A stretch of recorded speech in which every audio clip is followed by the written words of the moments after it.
আজকে গিয়েছিলাম নির্ভেদের মায়ের মামার বাড়িতে, মানে আমার মামার বাড়িতে। তো যাওয়ার পথে একটু মিষ্টি নিয়ে গেলাম, কারণ নির্ভেদের বাবার ইনভাইটেশন ছিল, যেহেতু জামাই বলে কথা। তো মিমু এবং শিমু, আমার মামাতো বোন দুজন, এরা এত রান্না করেছে, এত আইটেম রান্না করেছে, মানে এখানে যেগুলো দেখা যাচ্ছে এটার বাইরেও বেশ দুইটা আইটেম ছিল যেগুলো আরও অনেক মজাদার, বাট আমি ওই ভিডিওগুলো ক্যাপচার করতে পারিনি, কারণ আমি অনেক ক্ষুধার্ত ছিলাম দুপুরের টাইমে। কারণ নির্বেদকে খাওয়ানোর পরে বসেছি, তো আমি অনেক ক্ষুধার্ত ছিলাম, আমি আর ওগুলোর ফুটেজ নিতে পারিনি। মামি আবার বিকেলবেলা পিঠার আয়োজন করেছে। তো এই পিঠাগুলো মামি খুব ভালো বানাতে পারে। তা আমরা আবার ভাবলাম সবাই বোনেরা যেহেতু আছি, ভাই বোনেরা, একটু কোথাও ঘুরে আসি। তো নিয়ার বাই একটা শপিং মল ছিল, ওইখানে গিয়েছিলাম একটা ব্লেজার কিনবে, মানে নির্বেদের বাবা একটা ব্লেজার কিনবে। এই ব্লেজারটা অনেক ভালো লেগেছে সবার। তো ভাবলাম যে সবাই একটু উপরে উঠি, ফুডকোর্টে গিয়ে খাওয়া দাওয়া করে তারপরে হচ্ছে ব্লেজারটা কিনতে আসবো। আমার আবার উইন্টারের কিছু অ্যাক্সেসরিজ দরকার ছিল, তো ফাঁকে দিয়ে আমি আবার এগুলো কিনে নিলাম।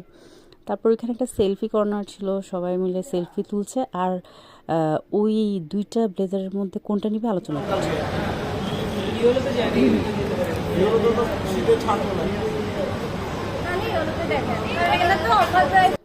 এরপর কিছু খুব একটা কেউ খেতে চায়নি, কারণ দুপুরে যা খেয়েছি ওইটা গলায় গলায় ছিল। তো ভাবলাম যে বেরিয়েছি যেহেতু কিছু তো একটু খেতে হবে। তো এই ফুচকার আইটেমটা ভালো ছিল ওই মানে রেস্টুরেন্টটাতে। তো এই ফুচকার আইটেমটা ট্রাই করলাম আর কি সবাই। আমি তো খুব একটা খেতেই পারিনি, কারণ ওই যে আমি তো দেখালামই আইটেমগুলো, সবগুলো আইটেম খাওয়ার পরে আসলে আর পেটে জায়গা থাকার কথা না, কারণ বেরোবার সময় আবার পিঠা খেয়ে বেরিয়েছি। তো তারপরেই নামমাত্র খাওয়া। আর কথায় আছে না যে ভাই বোনরা সবাই যখন মিলে এক পাতে খায়, তখন তেঁতুল পাতাতেও নাকি সবাই একসাথে এঁটে যায়। আমাদের অবস্থা সেম, যে আমরা সবাই মিলে গিয়েছি। ওই একটা ফুচকা নিল। এই করনটা আবার আমার খুব পছন্দ, এই করনটা খুব ভালো লাগে। তো যাক, এবার হচ্ছে ব্লেজার কেনার পালা। ওই প্রথমে যে ব্লেজারটা দেখেছি ওইটা খুব একটু ভালো লাগেনি আমার, এই শৈল্পিকে এই ব্লেজারটা দারুণ লেগেছে।